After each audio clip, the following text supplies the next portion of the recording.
At a record-breaking SuperInvestor, 1,300 private capital professionals debated the most difficult questions this industry has been asked for more than a decade. As the world's largest private equity event focused on LP-GP relations, the industry's most influential leaders were looking to define what will ensure those relationships thrive in even the most challenging of economic environments.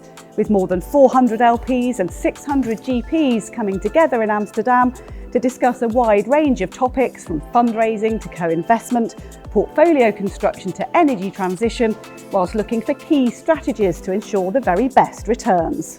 We have had 12 years of an amazing bull market, and times are getting really tough now. It's looking recessionary. We all know the macro issues. So what I'm really looking for with managers now is those that are cycle tested, that have really seen this before, and not even just the GFC, because I think the GFC there was a lot of rescue money around, whereas it feels a bit harder this time. So I'm really looking for managers that also have operational capabilities and expertise, because things will go wrong, and I think you just need to be able to roll your sleeves up and really get in there and help portfolio companies. 3 specialist summits offered in-depth discussion into the way forward for fundraising private debt and secondaries in a shifting market. This environment creates a void in terms of capital availability. So commercial banks that compete with us to a degree and other lenders pull back in this environment. That we see as a big advantage for us that are willing to lean into this environment and commit to these solutions. It means that we're the lender of last resort, which allows us to a much greater degree to command structure and pricing. High-profile speakers then followed at the main conference during 2 days, delving deeper into the best routes through these tough economic times.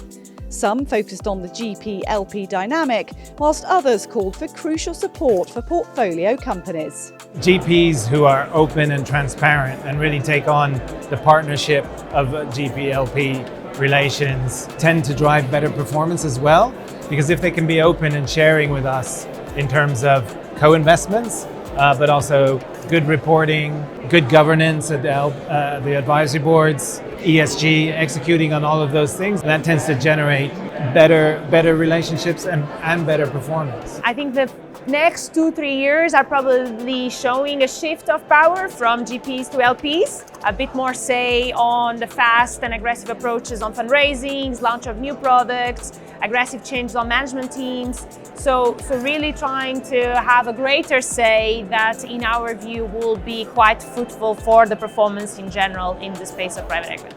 I was a CEO in the last recession in 2008-9. I didn't really feel that I got that support. In fact, I actually felt I got pressure from my investors. It actually made the job harder, made it more difficult.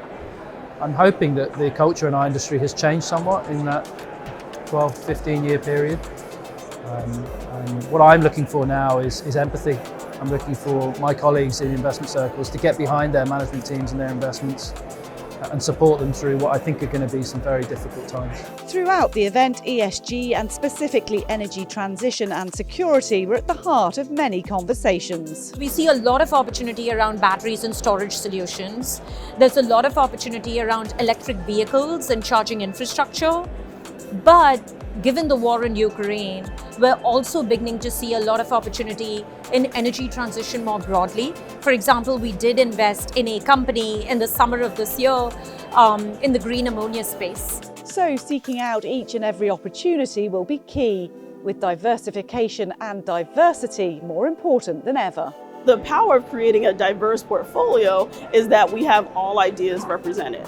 We should not only think about diversification in terms of the sectors and the industries in our portfolio, but also particularly as private investors, where in essence you're investing in someone's network, someone's ability to recognize ideas and opportunities, which are informed through their personal lens on life, that we want different people at the table. And I would argue, particularly in a challenging environment, that can help contribute to better return. SuperInvestor, once again, the global forum for private equity leaders looking to share knowledge and make valuable new connections.